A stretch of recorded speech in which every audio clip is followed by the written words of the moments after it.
नमस्कार दोस्तों। तो आज हम बिहार स्पेशल का जो दूसरा सेट है वो डिस्कस करने वाले हैं।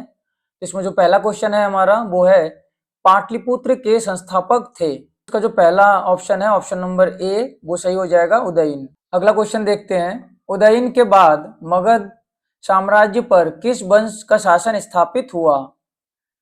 तो जो शिशुनाग वंश है उसी का शासन स्थापित हुआ था उदयन के बाद। ठीक।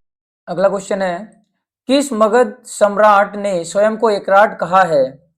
तो यहाँ पे आपको ध्यान देना है, चार ऑप्शन में से किस मगध सम्राट ने अपने आप को एकराट कहा था?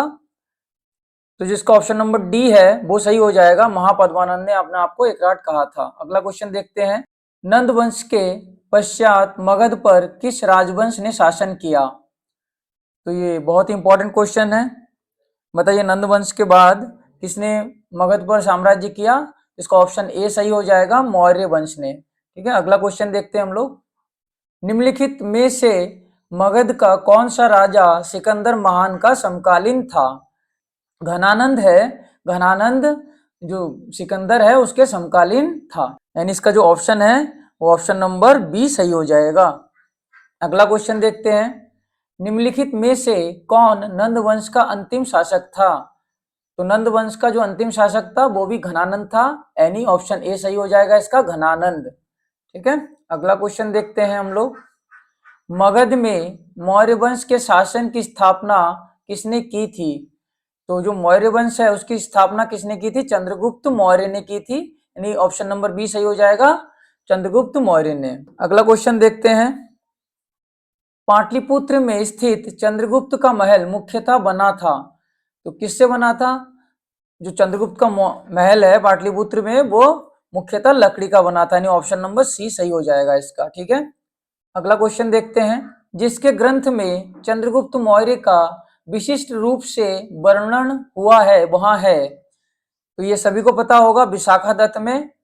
ठीक है, चंद्रगुप्त मौर्य के बारे में विशिष्ट रूप से वर्णन किया गया है, यानी ऑप्शन नंबर सी सही हो जाएगा, विशाखादत्त।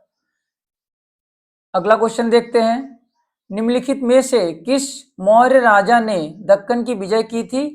तो ये बहुत ही इंपॉर्टेंट क्वेश्चन है, यानी ऑप्शन नंबर बी सही हो जाएगा इसका। आप देख सकते हैं जो चंद्रगुप्त मौर्य है उन्होंने दक्कन की विजय की थी। ठीक है।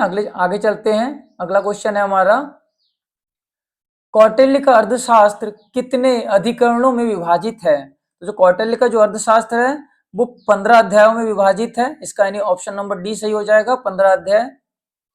अगला क्वेश्चन देखते हैं, मौर्य काल में शिक्षा का सर्वाधिक प्रसिद्ध केंद्र था? बहुत ही फेमस क्वेश्चन है ये, यानी जो तक्षशिला है, ऑप्शन नंबर सी इसका सही हो जाएगा, तक्षशिला मौर्य काल में शिक्षा का जो सर्वाधिक प्रसिद्ध केंद्र था। कई चीनी यात्री भी यहाँ शिक्षा ग्रहण करने आए थे। ठीक है, तो ऑप्शन नंबर सी सही हो जाएगा इसका। अगला क्वेश्चन देखते हैं, पाटलिपुत्र को इनमें से किस शासक ने सर्वप्रथम अपनी राजधानी बनाई? इसका ऑप्शन आप चुनिए। इसका ऑप्शन नंबर ए सही हो जाएगा, चंद्रगुप्त मौर्य ने। ठीक है, यानी चंद्रगुप्त मौर्य इसका सही आंसर हो जाएगा। अगला क्वेश्चन देखते हैं, मैगस्थनीज की पुस्तक का नाम क्या है? बहुत ही इंपॉर्टेंट क्वेश्चन है, कई बार एग्जामों में, बहुत डिफरेंट एग्जामों में पूछा गया है। इसका ऑप्शन नंबर डी सही हो जाएगा, इंडिका। ठीक है, आगे चलते हैं। अगला क्वेश्चन है हमारा, मैगस्थनीज दूत था, तो मैगस्थनीज किसका दूत था? सेलुकस निकेटर का दूत था, यानी सेलुकस का दूत था वो। ठीक है, तो ऑप्शन नंबर ए सही हो जाएगा यहाँ पे आपका। अगला क्वेश्चन देखते हैं, वहां स्रोत जिसमें पाटलिपुत्र के प्रशासन का वर्णन उपलब्ध है वहां है, तो आप सभी को पता होगा जो इंडिका है, इंडिका में पाटलिपुत्र के जो प्रशासन है उसके बारे में बताया गया है, इन्हें इसका ऑप्शन नंबर सी सही हो जाएगा, इंडिका। इंडिका किसके द्वारा लिखी गई पुस्तक है? मैगस्थनीज के द्वारा। ठीक है, ये ध्यान रखना है आपको। तो ये हमारे आज के क्वेश्चंस हैं, हम जल्दी से जल्दी अगला सेट भी लेके आएंगे। अगर वीडियो अच्छी लगे तो प्लीज वीडियो को लाइक करना ना भूलें। Thank you.